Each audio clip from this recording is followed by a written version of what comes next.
In the wake of heavy floods, Brazil is now facing massive wildfires in the country's Pantanal region. Human-made climate change and the El Nino weather phenomenon have increased the risk of devastating blazes there. Take a look now at how residents in some of the largest tropical wetlands in the world are dealing with the situation. An ominous orange backdrop looms over Brazil's Pantanal wetlands. It reminds residents that the fire season has started earlier and with more fury than usual. 3 years ago, the Pantanal wasn't like this. It was supposed to be flooded, and this year it didn't. That complicated things. The Pantanal, which is sandwiched between Brazil, Bolivia, and Paraguay, is the largest tropical wetland in the world. It's a massive carbon sink, and it's home to thousands of plant and animal species, many of them endangered in other biomes. It's normal for the region to have rain periods where the wetlands flood and dry periods where some man-made wildfires break out. But according to Brazil's National Institute for Space Research, the number of fires is especially high this year. It has increased by more than 1,000% so far in 2024 compared to the same period last year.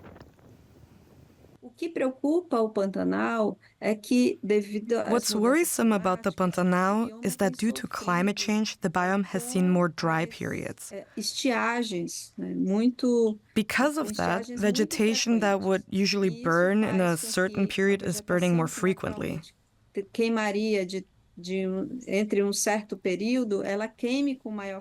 And these fires are much bigger and much harder to control now.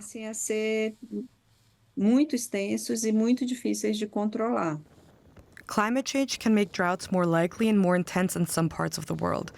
As we burn fossil fuels, that warms the atmosphere and there's more evaporation from land.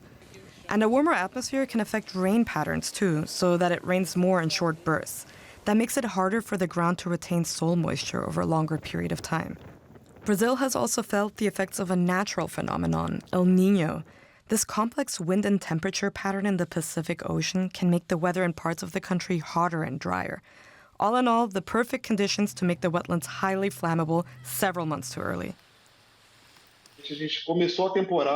We already started the season badly. The fires are propagating very quickly, and we are worried about how the situation will progress in August, September, and October. Experts urge the government to educate residents about the dangers of starting fires for small-scale agricultural activities, because there's no knowing the damage they might cause as climate conditions worsen. And Beatrice Christofaro filed that report and joins me now here in the studio. Beatrice, how extensive is the drought that facilitated these wildfires now? The situation is really critical, and a good way to look at that is to look at the Rio Paraguay, which is the main river that crosses the wetlands. And right now, even though it's June and we're just kicking off the dry season, it's already 2 meters below the average water level, so that's very low.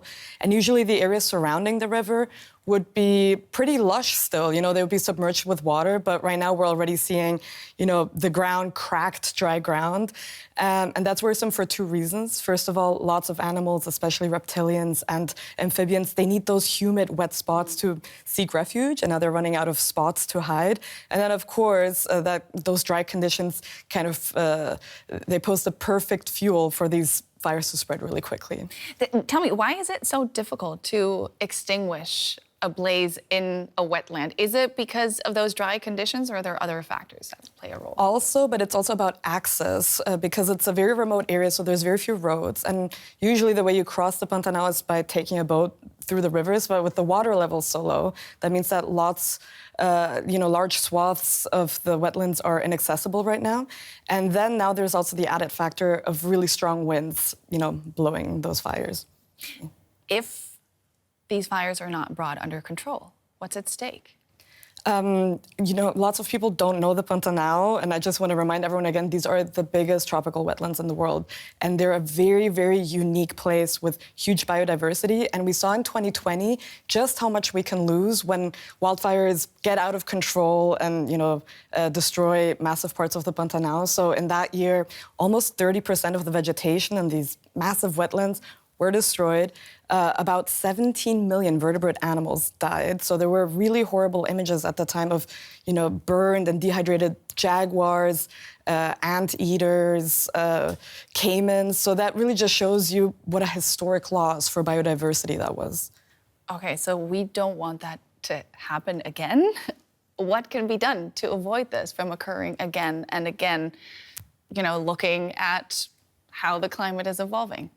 I mean, first on a local scale, we need to be looking at fire management. It's very common for ranchers and farmers to use fires to, clear fields, to have more land.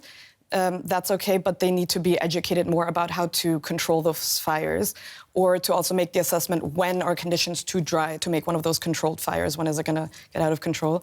But if we don't want the Pantanal to turn into this massive tinderbox, we also need to zoom out a bit and look at one of the root causes, and one of them is climate change. There's some evidence that suggests that climate change is making the Pantanal hotter. It's making it more vulnerable.